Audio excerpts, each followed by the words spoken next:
This episode of Chat Chow is brought to you by The Grind, Miami's burger battle. Use the promotional code ChatChowTV to save $10. And Johnson & Wales University North Miami, the leader in culinary education. Stay tuned after the show for the Culinary Insider to learn practical tips for the everyday foodie. Welcome to Chat Chow TV, an online weekly show where we interview the personalities in the food industry. Normally, Lauren is your host, but today is me, second best, because we couldn't miss this opportunity to speak with Sonny O and Laurent Cantineaux of Juvia here in Miami Beach. We're going straight up there.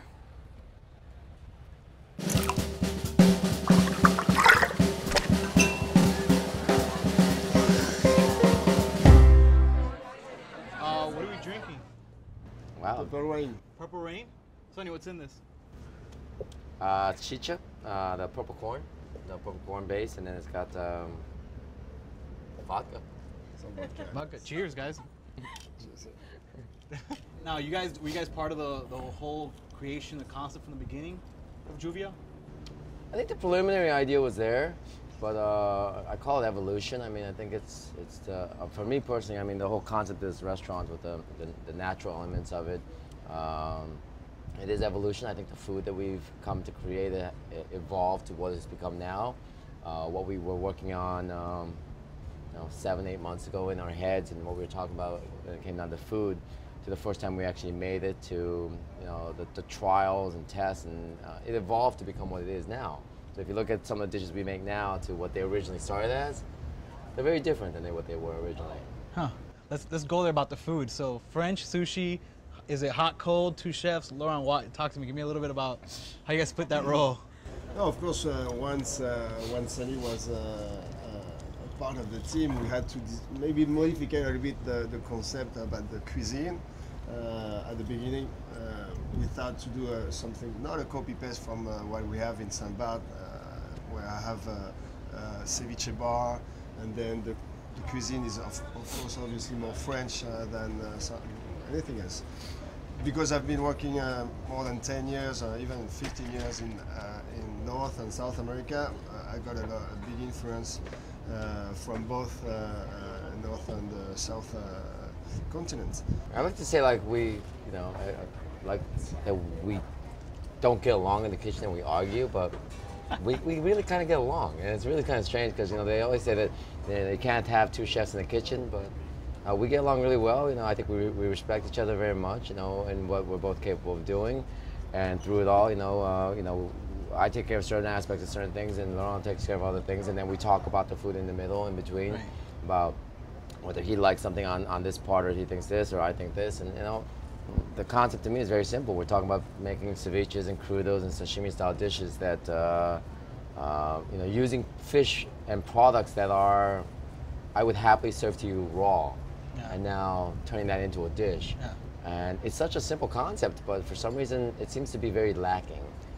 A lot of restaurants, if you ask them for the fish that they're going to marinate and cure out for something, if you ask them for that, just give it to me raw. Yeah. That in itself, they'd have a hard time doing.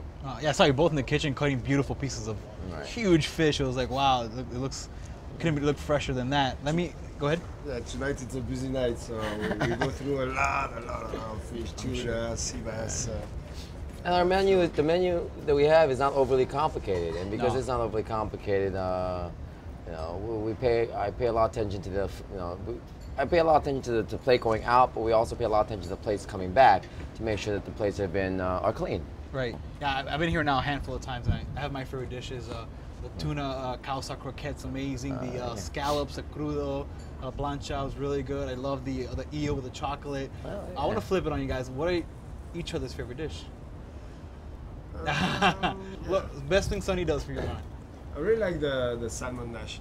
I think the combination is two products. The combination is very fresh, very light, and to start a dinner, and it's easy to share as well. Then the miso, the dry miso on top of it, bring in something very special flavor. I really like this dish. For me, it's a given. I mean, I'm a huge fan of pork, so we have the milk-fed pigs that are slow cooked in duck fat, and it's so decadent, it's ridiculous. I haven't tried that one actually. So. I mean, I know everyone doesn't eat pork, but I mean, if you love pork, I mean, it's a hard one to go wrong with. It really is. It's over the top. It's great. And I love earlier you mentioned that you were talking about the concept here, and you mentioned that she's more than a beauty, because obviously it's probably the best best view here. I use I guess it's bad, but I use a lot of analogies toward, with women in reference. When I think of Juvia, I think of, she's beautiful, she's spectacular, she's over top, but, I love beautiful, don't get me wrong, I love beautiful women, but, I think, there has to be more behind it than just beauty. There has to be substance, there has to be something beneath that, and if there's no substance behind it, the beauty means very little to me, personally. Agree. And I think that's, through the opening of Juvia, everyone comes in is astounded by the beauty of what this restaurant is, but, we keep trying to say, well, let's not throw her out there too fast, too quick. Let's let people appreciate what she is, inside as well, not just simply the beauty of what she is. All right, last question, hardest question of all. Where do you park on the beach? I don't have car. You're easy. You're right. I guess you have a bicycle. I live right behind the corner, so. I imagine you with a bicycle and a loaf of bread every morning. Oh wow. No? I go walking. I go walking. One of my best friends, she does every day. She comes into the office with her loaf of bread. It's really funny. Wow, the French like you know what? Even for me, being around French, so many French lately, I have a very growing fondness for bread. Yeah. And we have an amazing bread here. I haven't tried that. An amazing bread that's naturally made. I mean, there are no yeast involved, and it's a spectacular bread. So I like the bread. Awesome. And I don't grow up with bread, so it's very different. For sure. Thanks, guys. Cheers. Cheers. To Juvia. Hi, I'm Barbara Camp, chef and dietitian here at Johnson & Wales University. Today I'm going to talk to you a little bit about what to do with herbs.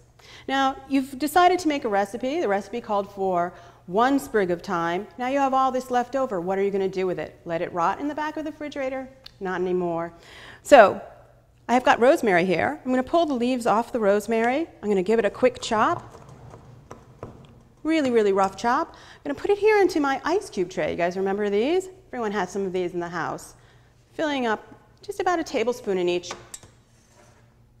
cell. I'm going to add some water. Make sure to just push the herbs down when they float to the top. Stick it in the freezer. Let it freeze. Pop them out. Use them whenever you need fresh rosemary.